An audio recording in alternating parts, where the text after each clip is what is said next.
Hi everyone, welcome to Krish talks.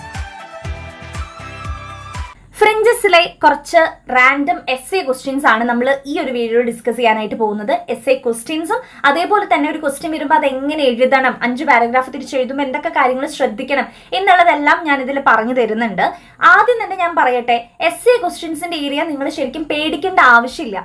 നിങ്ങൾക്കിപ്പം ഓരോ ചാപ്റ്റേഴ്സും എന്താണ് പറയണേ എന്നുള്ള ഒരു ഐഡിയ ഉണ്ടെങ്കിൽ ഈസി ആയിട്ട് നമ്മൾ എസ് എ ക്വസ്റ്റ്യൻസിന്റെ ആ ഒരു ഏരിയ നിങ്ങൾക്ക് എഴുതാനായിട്ട് പറ്റും. അപ്പൊ അതിനുള്ള ഐഡിയാസ് കാര്യങ്ങളൊക്കെ ഞാൻ നിങ്ങൾക്ക് പറഞ്ഞുതരാം. അപ്പൊ നമുക്ക് ആദ്യം ഒന്നാമത്തെ ചോദ്യം ഒന്ന് നോക്കാം. What is the objective resolution? What were the ideals presented in the objective resolution എന്നുള്ളതാണ്. അപ്പോൾ ഈ ഒരു ക്വസ്റ്റ്യൻ എന്ന് പറയുന്നത് ഓട്ടോണമസുകാരുടെ ക്വസ്റ്റ്യൻ പേപ്പേഴ്സ് എടുത്ത് നോക്കുന്ന സമയത്ത് റിപ്പീറ്റഡ് ആയിട്ട് 1-2 പേർക്ക് വരുന്നുണ്ടായിരുന്നു. അത് 2 മാർക്കിലും ഷോർട്ട് എസ്സേയിലും ഒക്കെ ഈ ഒബ്ജക്റ്റീവ് റെസൊല്യൂഷന്റെ ഭാഗത്തു നിന്ന് ഒരു ചോദ്യം കാണുന്നുണ്ടായിരുന്നു. ഓക്കെ, അപ്പൊ അതുകൊണ്ട് നമുക്ക് അതൊന്ന് ഫോക്കസ് ചെയ്ത് പഠിച്ചു വെക്കാം. ഞാൻ ഒരു ഡിസ്ക്രൈബർ പോലെ പറഞ്ഞു വെക്കുകയാണ്. ഇതിന്റെ ക്വസ്റ്റ്യൻസ് ഒന്നും വന്നില്ലെങ്കിൽ എന്നെ ചീത്ത പറയരുത്. 1-2 കമന്റ്സ് ഞാൻ കണ്ടു, മിസ്സിന് എന്താ 100% ഉറപ്പുള്ള ക്വസ്റ്റ്യൻ പറഞ്ഞുതരാൻ പറ്റാത്തേ എന്നുള്ളത്. എനിക്ക് പറഞ്ഞുതരാൻ പറ്റില്ല, കാരണം എനിക്ക് ക്വസ്റ്റ്യൻ പേപ്പർ ഇടുന്ന ആളായിട്ട് യാതൊരു ബന്ധമില്ല. നമ്മുടെ കാലിക്കറ്റ് യൂണിവേഴ്സിറ്റിയുടെ വീഡിയോസ് ഇടുന്നതല്ല എന്നല്ലാതെ യൂണിവേഴ്സിറ്റി ആയിട്ടും യാതൊരു കണക്ഷനും എനിക്കില്ല. അപ്പോൾ അതുകൊണ്ടാണ് 100% ഉറപ്പുള്ള ക്വസ്റ്റ്യൻസ് പറയാത്ത. നിങ്ങളെപ്പോലെ തന്നെ ഒരു പ്രഡിക്ഷനിലാണ് ഞാനും ഈ ക്വസ്റ്റ്യൻസ് ഒക്കെ പറയുന്നത്. പ്രീവിയസ് ഇയറും ഓട്ടോണമസുകാരുടെയും പിന്നെ ടീച്ചേഴ്സിനോട് ചോദിച്ചിട്ടൊക്കെ നമ്മൾ ഇടുന്നു എന്ന് മാത്രം. ഓക്കെ, ദെൻ ഒബ്ജക്റ്റീവ് റെസൊല്യൂഷനിലേക്ക് വരുമ്പോൾ എന്താണ് ഒബ്ജക്റ്റീവ് റെസൊല്യൂഷൻ എന്ന് ഇവർ ചോദിച്ചിട്ടുണ്ട്. അപ്പൊ അത് നമ്മൾ ഒന്ന് എഴുതേണ്ടി വരും. ഞാനിത് 2 മാർക്കിൽ നിങ്ങൾക്ക് ഡിസ്കസ് ചെയ്ത് തന്നിട്ടുണ്ടായിരുന്നു. ഞാൻ ഒരു നോട്ടൊക്കെ എഴുതി തന്നിട്ടുണ്ടായിരുന്നു. ഒബ്ജക്റ്റീവ് റെസൊല്യൂഷൻ എന്ന് പറയുമ്പം കോൺസ്റ്റിറ്റ്യൂഷൻ പ്രിപ്പയർ ചെയ്യുന്നതിന് വേണ്ടി നെഹ്റു പ്രിപ്പയർ ചെയ്തിട്ടുള്ള കുറച്ച് ഗൈഡ് ലൈൻസ് ഓർ എയിംസ് എന്നൊക്കെ നമുക്ക് പറയാം. ഒബ്ജക്റ്റീവ്സ് ആയിട്ടാണ് ഒബ്ജക്റ്റീവ് റെസൊല്യൂഷൻ വരുന്നത്. അതാണ് ഒബ്ജക്റ്റീവ് റെസൊല്യൂഷൻ. എങ്ങനെ നമ്മുടെ ഇന്ത്യയെ കോർഡിനേറ്റ് ചെയ്യാം, ഒരു ഡെമോക്രാറ്റിക് കൺട്രി ആയിട്ട് വെക്കാം എന്നുള്ള കുറച്ച് ഒബ്ജക്റ്റീവ്സ് ആണ് അതിൽ കൊടുത്തിട്ടുള്ളത്. അപ്പൊ അതാണ് ഒബ്ജക്റ്റീവ് റെസൊല്യൂഷൻ. ദെൻ അത് എന്താ പറയാ, അതിൽ എന്തൊക്കെ കാര്യങ്ങളാണ് പറഞ്ഞിട്ടുള്ളതെന്നാണ്. ഒരു 8ഓളം പോയിന്റ്സ് നമുക്ക് പഠിക്കാനുണ്ട്. അപ്പോൾ ഇത് പാഠഭാഗം ഒരുപാട് പേർക്ക് എന്താ പറയാ കൺഫ്യൂഷൻ ഉണ്ട്, അല്ലെങ്കിൽ പഠിച്ചിട്ട് കിട്ടുന്നില്ല എന്ന് പറഞ്ഞു. പക്ഷെ ഇത് ഇമ്പോർട്ടന്റ് ചാപ്റ്റർ ആണ്. സോ നിങ്ങൾ ഒബ്ജക്റ്റീവ് റെസൊല്യൂഷന്റെ പാഠഭാഗം എടുക്കുക. അതിൽ ഞാൻ 8 പോയിന്റ്സും കൃത്യമായിട്ട് എക്സ്പ്ലെയിൻ ചെയ്ത് തരുന്നുണ്ട്. അതിൽ ഒരു എസ്സേ വരുമ്പോൾ എങ്ങനെ എഴുതണം എന്നുള്ള രീതിക്കാണ് ഞാൻ ഇൻട്രൊഡക്ഷൻ പോയിന്റ്സ്, പിന്നെ 8 പോയിന്റ്സ്, പിന്നെ കൺക്ലൂഷൻ വരെ ഞാൻ ആ ഒരു പാഠഭാഗത്തിൽ എക്സ്പ്ലെയിൻ ചെയ്ത് തന്നിട്ടുണ്ട്. അപ്പൊ അതുകൊണ്ട് നിർബന്ധമായിട്ടും നിങ്ങൾ ആ ഒരു ചാപ്റ്റർ പഠിച്ചിട്ട് പോവാ. എസ്സേക്കിന് ഇപ്പൊ ഇൻ കേസ് ഈ ക്വസ്റ്റ്യൻ വന്നില്ല എന്നുണ്ടെങ്കിലും ഷോർട്ട് എസ്സേയിൽ എവിടെയെങ്കിലും നമുക്കത് ഉപകാരപ്പെടും. അപ്പൊ ഇത് റിപ്പീറ്റ് ചെയ്ത് വരുന്ന ഒരു ഇമ്പോർട്ടന്റ് ചാപ്റ്റർ ആണ്. ഈ വർഷം ചോദിക്കോ ഇല്ലയോ എന്ന് എനിക്കറിയില്ല, എന്നാലും കഴിഞ്ഞ വർഷം ഓട്ടോണമസുകാർക്കൊക്കെ ചോദിച്ചിരുന്ന ഒരു ചാപ്റ്റർ ആണ്. ദെൻ രണ്ടാമത്തെ ഒരു പാഠഭാഗമാണ് discuss the agonies and anxieties felt by Vidya on her journey to be a തിരുനങ്ങായി. ഒരു തിരുനങ്ങായി ആവാനുള്ള ആ ഒരു ജേണിയിൽ വിദ്യ നേരിട്ടിട്ടുള്ള ആൻസൈറ്റീസ് കാര്യങ്ങളാണ് നമ്മുടെ അടുത്ത് ചോദിച്ചിരിക്കുന്നത്.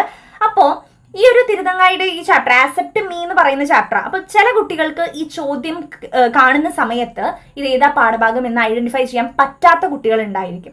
അപ്പോൾ അങ്ങനെയുള്ള കുട്ടികളാണെങ്കിൽ പിന്നെ നമുക്ക് വേറെ വഴിയൊന്നുമില്ല, അടുത്ത ക്വസ്റ്റ്യൻസിലേക്ക് മൂവ് ചെയ്യേണ്ടി വരും. അങ്ങനെ പറ്റിക്കഴിഞ്ഞാൽ, മനസ്സിലാക്കാൻ പറ്റിക്കഴിഞ്ഞാൽ, ഇപ്പൊ വിദ്യ എന്നുള്ള ഒരു കീ ടേം ഉണ്ട് അവിടെ, തിരുനങ്ങായി എന്ന് പറയുന്ന ഒരു കീ ടേം ഉണ്ട്. സോ ആക്സെപ്റ്റ് മീ എന്നുള്ള ലിവിങ് സ്മൈൽ വിദ്യ എഴുതിയിട്ടുള്ള പാഠഭാഗമാണ് എന്ന് നമുക്ക് മനസ്സിലാക്കാനായിട്ട് പറ്റും. അങ്ങനെ മനസ്സിലാക്കി കഴിഞ്ഞാൽ ആ പാഠഭാഗവുമായിട്ട് ബന്ധപ്പെട്ട് നിങ്ങൾക്ക് എന്തൊക്കെ അറിയാമോ അതൊക്കെ ഈ ക്വസ്റ്റ്യനായിട്ട് ഒന്ന് കണക്ട് ചെയ്ത് എഴുതി വെച്ചാൽ നമ്മുടെ ആൻസറായി. അപ് ടു ദ ക്വസ്റ്റ്യൻ നമ്മൾ എസ് എ ആൻസർ എഴുതിയില്ലെങ്കിൽ കുഴപ്പമില്ല. ഞാൻ അങ്ങനെ പറയാൻ റീസൺ എന്താണെന്ന് വെച്ച് കഴിഞ്ഞാൽ എസ്സേയിൽ മെയിൻ ആയിട്ട് പാഠഭാഗത്തിന്റെ സമ്മറി ഒരു 5 പാരഗ്രാഫ് തിരിച്ചെഴുതി കഴിഞ്ഞാൽ തന്നെ നിങ്ങൾക്ക് അവിടെ മാർക്ക് വീഴും. അവിടെ നിങ്ങൾ ഒന്ന് ശ്രദ്ധിക്കേണ്ട കാര്യം ക്വസ്റ്റ്യൻ ആയിട്ട് ഇടയ്ക്കൊന്ന് കണക്ട് ചെയ്ത് എഴുതണം. ഇപ്പൊ ഇവർ ചോദിച്ചിരിക്കുന്നത് ആൻസൈറ്റീസ് ഫെൽറ്റ് ബൈ വിദ്യയാണ്. അപ്പൊ ആ ടേംസ് ഒക്കെ ഒന്ന് ഇടയ്ക്ക് കൊണ്ടുവന്നിട്ട് എഴുതി കഴിയുമ്പോൾ കൺക്ലൂഷനിൽ these are the anxieties or agonies felt by Vidya on her journey to be a തിരുനങ്ങായി എന്നൊക്കെ പറഞ്ഞ് കൺക്ലൂഷനിൽ ഈ ക്വസ്റ്റ്യൻ ഒന്ന് എടുത്ത് എഴുതി കഴിഞ്ഞാൽ തന്നെ സംഭവം സെറ്റാണ്. അപ്പോൾ ഈ എസ്സേയുടെ ഭാഗം നിങ്ങൾ പേടിക്കേണ്ട ആവശ്യമില്ല. നല്ല രീതിക്ക് ഓരോ ചാപ്റ്ററും അറിയാവുന്ന കുട്ടികൾ, ഓക്കെ. അപ്പൊ ഈ ഒരു വിദ്യയുടെ ചാപ്റ്ററിൽ നിന്ന് നമ്മൾ ഒത്തിരി ചോദ്യങ്ങൾ എക്സ്പെക്ട് ചെയ്യാവുന്നതാണ്. ഇപ്പൊ 2 മാർക്കിൽ റീത്ത് എന്താണ്, പരിവാർ എന്താണ്, പ്രീതി എന്ന് പറയുന്ന പേര് മാറ്റാ റീസൺ എന്താണ്, ഷോപ്പിംഗ് എന്താണ്, ഇങ്ങനെയുള്ള ക്വസ്റ്റ്യൻസ് ഒക്കെ 2 മാർക്കിൽ വരുന്നുണ്ട്. അരുണമ്മേനെ കുറിച്ചൊക്കെ. ദെൻ ഷോർട്ട് എസ്സേയുടെ ഭാഗത്തേക്ക് വരുമ്പോഴും നമ്മുടെ വിദ്യ ആ ഒരു എന്താ പറയുക വീട്ടിലേക്ക് ചെന്നതിന് ശേഷമുള്ള കാര്യങ്ങൾ, അല്ലെങ്കിൽ അവരുടെ തിരുനങ്ങായിസിന്റെ റിച്വൽസിനെ കുറിച്ച്, അവരുടെ റൂൾസ് ആൻഡ് റെഗുലേഷൻസിനെ കുറിച്ച് അല്ലെ, ഒത്തിരി അൺറിട്ടൺ ആയിട്ടുള്ള റൂൾസ് ആൻഡ് റെഗുലേഷൻസ് തിരുനങ്ങായിസിന്റെ വേൾഡിൽ ഉണ്ട് എന്നുള്ള കാര്യങ്ങൾ. അപ്പോൾ അവരുടെ ട്രാൻസ്ജെൻഡേഴ്സ് റിലേറ്റ് ചെയ്തിട്ട് ഒത്തിരി ക്വസ്റ്റ്യൻസ് വരാൻ സാധ്യതയുണ്ട്. പിന്നെ ഞാൻ ഒരു കാര്യം നിങ്ങളുടെ അടുത്ത് ജനറൽ ആയിട്ട് പറയട്ടെ. നമ്മുടെ കമന്റ് സെക്ഷൻ നോക്കുന്ന സമയത്ത് എനിക്ക് മനസ്സിലായി ഒത്തിരി പേർക്ക് ഈ ട്രാൻസ്ജെൻഡേഴ്സ് കമ്മ്യൂണിറ്റിയോട് എതിർപ്പുണ്ട്. അതൊക്കെ നമ്മുടെ ഇഷ്ടമാണ്. അവരെ ആക്സെപ്റ്റ് ചെയ്യാം, സപ്പോർട്ട് ചെയ്യാം, റിജക്റ്റ് ചെയ്യാം എന്നൊക്കെ നമ്മുടെ ഇഷ്ടമാണ്. പക്ഷേ യൂണിവേഴ്സിറ്റി നമ്മൾക്ക് ഇത് പഠിക്കാൻ കരിക്കുലത്തിൽ തന്നിട്ടുണ്ട്. സോ പഠിപ്പിക്കേണ്ടത് എൻ്റെ റെസ്പോൺസിബിലിറ്റി, പഠിക്കേണ്ടത് നിങ്ങളുടെ റെസ്പോൺസിബിലിറ്റി ആണ്. അപ്പോൾ അതുകൊണ്ട് നമുക്കിത് പഠിച്ചേ പറ്റൂ. അപ്പോൾ എക്സാമിന് വേണ്ടി ഒന്ന് നിങ്ങൾ പ്രിപ്പയർ ചെയ്യാം. ഓക്കെ, കാരണം ഒത്തിരി കുട്ടികൾ ഞാൻ അത് സ്കിപ്പ് ചെയ്യാണ് ഈ ചാപ്റ്റർ എന്നൊക്കെ പറയുന്നത് കേട്ടു. അപ്പോൾ നമുക്ക് ഈ ചാപ്റ്ററിന് ചിലപ്പോൾ 2-3 ക്വസ്റ്റ്യൻസ് ഒക്കെ വന്നാൽ നമ്മൾ എന്ത് ചെയ്യും, നമ്മുടെ മാർക്കിനെയാണ് അത് എഫക്റ്റ് ചെയ്യുക അല്ലേ. അപ്പോൾ നല്ല മക്കളായിട്ട് അതൊന്ന് പഠിച്ചു വെച്ചോളൂ കേട്ടോ. ദെൻ മൂന്നാമത്തെ ക്വസ്റ്റ്യൻ ആണ് critically evaluate the concepts of Adichie എന്ന് പറയുന്നത്. അപ്പം ഈ ഒരു അഡിച്ചയുടെ ചാപ്റ്ററിൽ എങ്ങനെ ആ ഒരു കുട്ടിയെ ഫെമിനിസ്റ്റ് ആയിട്ട് വളർത്താം എന്നുള്ളതാണ് പറയുന്നത്. 15 സജഷൻസ് ആണ്. സോ ആ ഒരു പാഠഭാഗത്തിൽ പറയുന്ന കാര്യങ്ങളെല്ലാം നിങ്ങൾക്ക് 5 പാരഗ്രാഫ് തിരിച്ച് എഴുതി വെക്കാനായിട്ട് സാധിക്കും. ഈ പാരഗ്രാഫ് തിരിക്കുമ്പം എങ്ങനെയാണ് ആൻസർ എഴുതേണ്ടത് എന്നുള്ളത് ഞാൻ ലാസ്റ്റ് പറഞ്ഞുതരാം.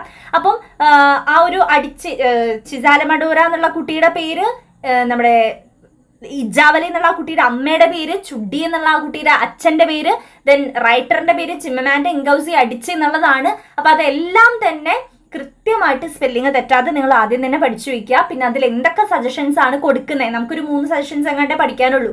അപ്പൊ അത് കൃത്യമായിട്ട് എന്തൊക്കെയാണെന്നുള്ളത് നോക്കി വെക്കുക കേട്ടോ, എക്സ്പ്ലെയിൻ ചെയ്യാനായിട്ട് പഠിക്കാം. ദെൻ അടുത്ത 4ാമത്തെ ഒരു ചോദ്യമാണ് racial discrimination based on the chapter body politic. Body പൊളിറ്റിക്കിലെ റേഷ്യൽ ഡിസ്ക്രിമിനേഷൻ ആണ് ചോദിച്ചിരിക്കുന്നത്. അപ്പം ബോഡി പൊളിറ്റിക്കിലെ ഒരു ജാപ്പനീസ് ആയിട്ടുള്ള നമ്മുടെ റൈറ്റർ കാനഡയിലേക്ക് മൂവ് ചെയ്യാണ്. കാനഡയിലാണ് താമസിക്കുന്നത് ഇപ്പം. അപ്പൊ അവിടെ ചെല്ലുമ്പം ഒരു ജപ്പാൻകാരി ആയതുകൊണ്ട് തന്നെ അവിടുത്തെ കൾച്ചർ, അവിടുത്തെ റിച്വൽസ്, അവിടുത്തെ കാര്യങ്ങളൊക്കെ മറ്റുള്ളവർ ചോദിക്കുന്നുണ്ട്. സ്കിന്നിനെ പറ്റി ചോദിക്കുന്നുണ്ട്. സോ പറയുന്നുണ്ട് എനിക്ക് എൻ്റെ സ്കിൻ ഇങ്ങനെ അൺസിപ്പ് ചെയ്ത് കളയാനൊന്നും എനിക്ക് പറ്റില്ല എന്നൊക്കെ പറയുന്നുണ്ട്. അപ്പം അത്രയും റേഷ്യൽ ഡിസ്ക്രിമിനേഷൻ നമ്മുടെ റൈറ്റർ അനുഭവിച്ചിട്ടുണ്ട്. അപ്പോൾ ആ ഒരു കാര്യങ്ങളാണ് നമ്മളോട് എക്സ്പ്ലെയിൻ ചെയ്യേണ്ടത്.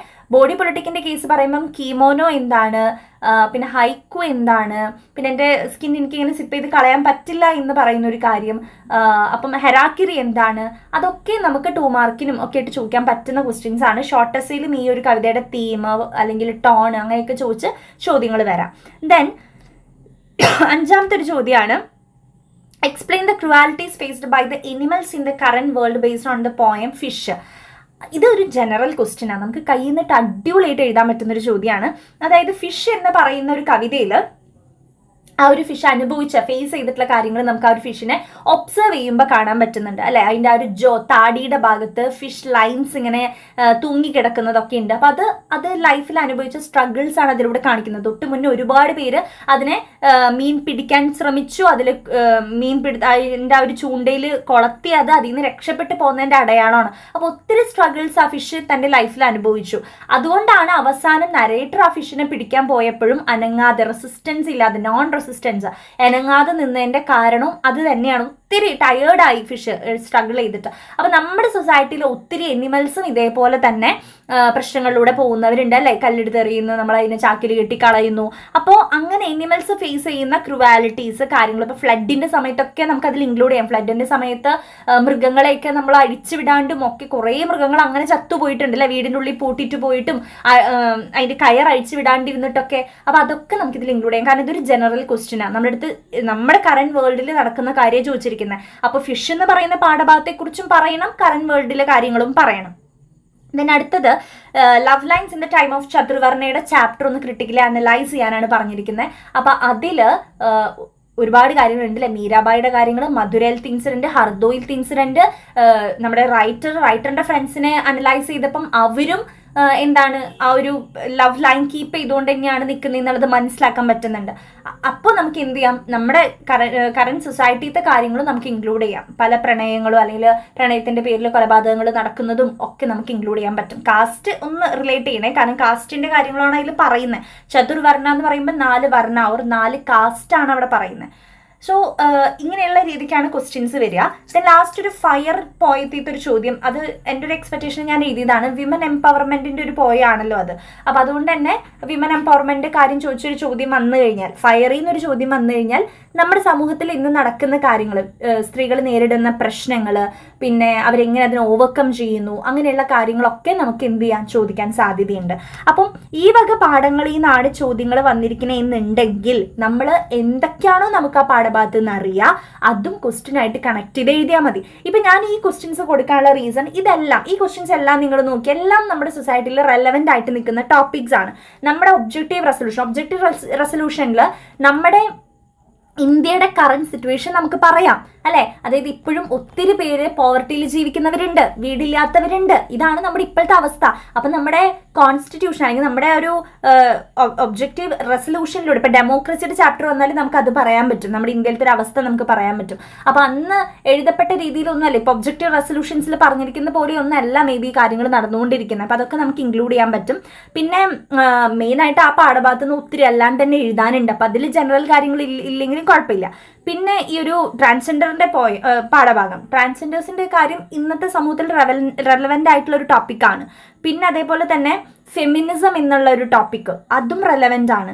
പിന്നെ റേഷ്യൽ ഡിസ്ക്രിമിനേഷൻ, കാസ്റ്റ് ഡിസ്ക്രിമിനേഷൻ, പിന്നെ എനിമൽസിന്റെ ക്രൂവാലിറ്റി, ഇതൊക്കെ നമ്മുടെ സൊസൈറ്റിയിലത്തെ ഇമ്പോർട്ടൻ്റ് ആൻഡ് റെലവെന്റ് ആയിട്ടുള്ള ടോപ്പിക്സ് ആയതുകൊണ്ട് തന്നെ ഈ വക ക്വസ്റ്റ്യൻസ് നമുക്ക് എക്സ്പെക്ട് ചെയ്യാൻ പറ്റുമെന്നാണ് തോന്നുന്നത്.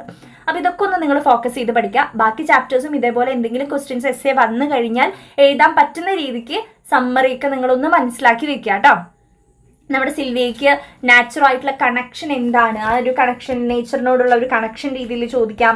അല്ലെങ്കിൽ നോളജ് ഇസ് പവർ, എനിക്ക് പേഴ്സണലി ഇഷ്ടമില്ലാത്തൊരു പാഠഭാഗം അത്, നോളജ് ഇസ് പവർ.